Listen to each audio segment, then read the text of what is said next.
When Apple announced the brand new 14 and 16-inch MacBook Pros with the M1 Pro and M1 Max chips back in 2021, it's fair to say they changed everything and were what creatives had been after for a very long time. It brought back features such as MagSafe and the SD card slot, which was so badly missed when Apple controversially got rid of them a fair few years ago, but equally they made a massive jump forward in a load of other areas as well against their competitors, with not only a new design for the MacBook Pro, an incredible new display, but also a huge leap forward in the performance. So I have here the cheapest MacBook Pro 14-inch that you can buy with 500GB SSD and 16GB of M1 Pro RAM, if that's how you say it. But it's the cheapest one you can buy, 16GB M1 Pro.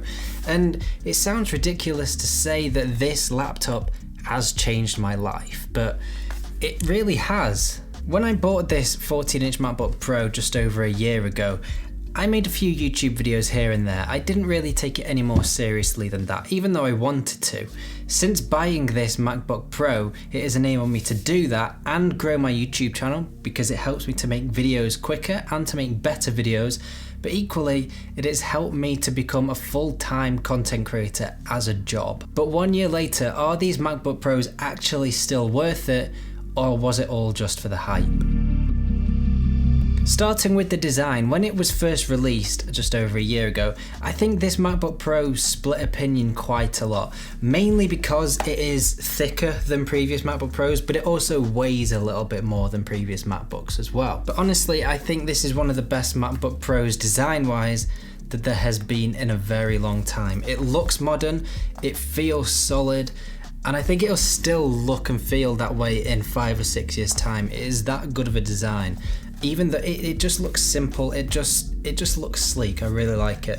And I think the people that didn't really like it originally when it first came out will have probably changed their minds now. I just think it's a bit of a timeless design for the MacBook Pro. I think it looks great. But it's not just the way it looks either, it genuinely feels like a tank. It feels like you could just chuck it in your camera bag and not have to worry about it and take it out wherever you need it, work wherever you need it. It feels like it can take a few knocks as well. Now, I'm actually really bad for cleaning my MacBook and making sure I don't knock it because I'm just like that.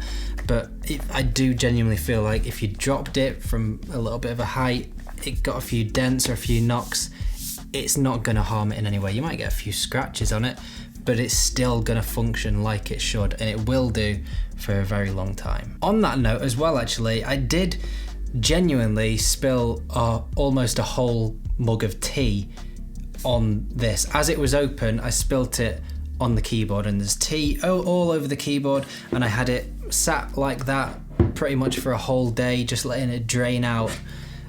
You'd never know because this just works absolutely perfectly. It just feels brand new, even though I did have so much tea spilt over it. I genuinely thought it was going to die on me and I'd have to go out and buy a new computer.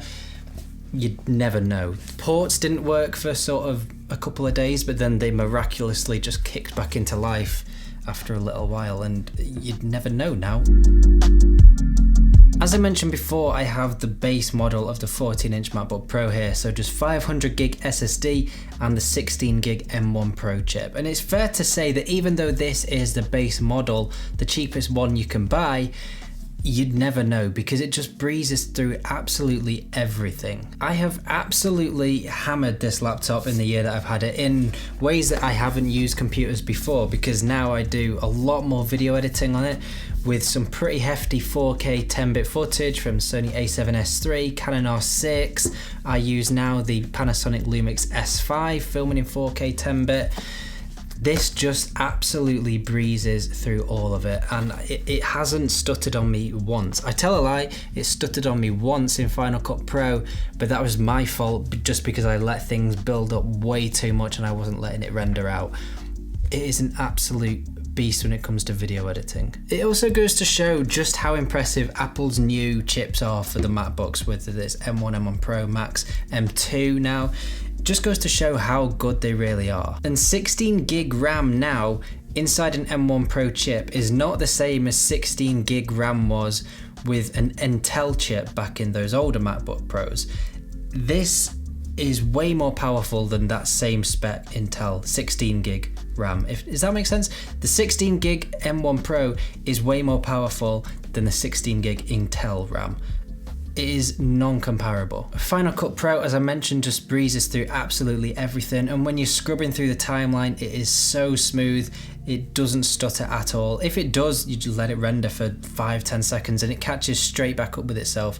Whereas with my old 16-inch Intel MacBook Pro I had a couple of years ago, that was an absolute nightmare. And that, again, in theory, was one of the most powerful laptops at the time, but you couldn't edit video on it without it A, sounding like it was going to take off because the fans were incredibly loud, and B, just constantly stuttering and slowing up. This still runs pretty much silently. If the fans come on, they come on for maybe 30 seconds to a minute. They're very quiet, but equally, once it's cooled down, they turn straight back off. But because of this and the fact that the chip inside is so powerful and so quiet, it has sped up my video editing workflow so much, and it just makes editing videos a much more enjoyable process. I enjoy editing videos anyway. That's one of the main things I enjoy about making videos is editing, but it just makes it even more enjoyable doing it on a machine that is powerful enough to cope with it and also quiet enough. I do think as well, because these chips inside these laptops are so impressive now that Apple are making, when they first came out, they were a big leap forward in front of every other chip that was inside a computer. And I think other computer companies like Intel, they're going to be catching up with Apple for years to come because Apple have made such a big leap forward in performance. I do a lot of photo editing inside Lightroom as well because I do a lot of real estate photography with work,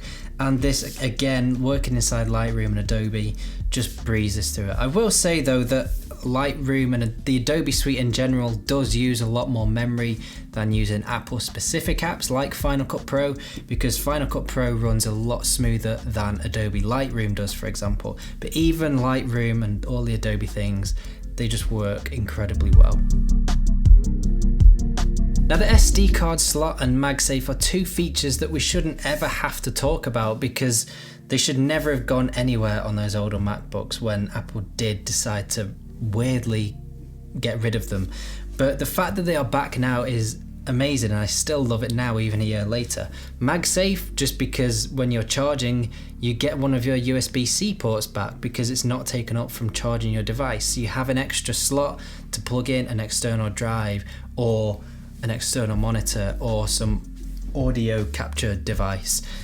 You've got full reign to plug in whatever you want. You're not losing any of your ports. And the SD card slot, for a videographer and a photo editor or a photographer, it just makes so much sense because it's another thing less to remember while you're out and about. You've not got to remember your dongle, and if you then go and edit in a coffee shop or you're traveling and you need to edit in a hotel, just having it built in, it's a no-brainer. And it still baffles me that Apple decided to get rid of them, but the fact that they are back now, I genuinely love, and I still get excited about it now using that SD card slot in the MacBook Pro. It's actually a little bit sad, isn't it? But yeah.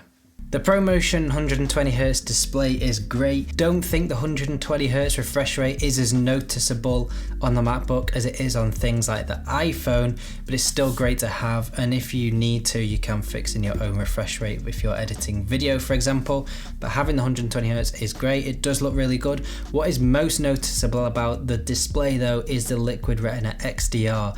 Now, if you place this laptop display next to one of the older MacBook displays that don't have the XDR display, it is night and day. The blacks just look so much more rich and blacker compared to the older displays where they look a little bit more grey and washed out.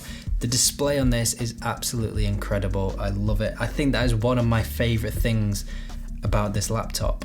And there's so many things I love about this laptop. It is my favourite computer I've ever used, and I want it to last me for a very, very long time into the future. Even a year later, I still really enjoy using it, and it just makes everything so much more enjoyable to do on it, whether it is editing photos or editing video, which I do literally every single day. It just makes it so much easier because I'm not waiting for the laptop to catch up. It is more than powerful enough to do everything I throw at it. And even though, as I mentioned, it is the cheapest one, I will mention that again, this is the cheapest one you can buy. I've hammered it and it works like I got it yesterday. It is so impressive. I'd highly recommend it even a year later. Let me know your thoughts on these MacBook Pros. Do you use one? Are you still looking at getting one? Do you like it? Do you dislike it? Let me know in the comments below. Don't forget to hit that subscribe button and the like button on this video. And yeah, have a happy Christmas and I'll see you in the next video.